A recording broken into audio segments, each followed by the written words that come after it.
Good morning junior. Good morning senior. ஒரு இன்ட்ரெஸ்டிங்கான story காட்டுறேன், அதை பாருங்க, உங்க ஒப்பீனியன் சொல்லுங்க. Interview. உங்க ஆஃபீஸில் ஒரு இன்டர்வியூ நடக்குது. அந்த பொசிஷன் ரொம்ப இம்பார்ட்டண்ட்டான பொசிஷன். நீங்கள் தான் இன்டர்வியூ பேனல் ஹெட். உங்கள் டிசிஷன் தான் ஃபைனலைஸ் ஆகும்.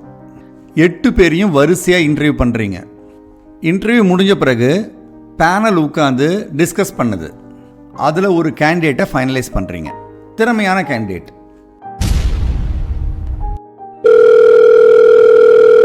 எதிர்பக்கம் உங்களுடைய சூப்பர்வைசர் இருக்கார். இன்டர்வியூ எப்படி போச்சுங்க? நல்லா பண்ணிட்டோம் சார், ரவீந்திரன் ஒரு கேண்டிடேட்டை செலக்ட் பண்ணியிருக்கோம் சார். அப்போ எதிர் தரப்புலேருந்து ஒரு மௌனம். என்னுடைய ரிலேட்டிவ் பையன் ஒருத்தன் இன்டர்வியூ அட்டன் பண்ணியிருக்கான், அவனை நீங்கள் செலக்ட் பண்ணுவீங்கன்னு நான் நினச்சேன். அவர் பேர் ரமேஷ்.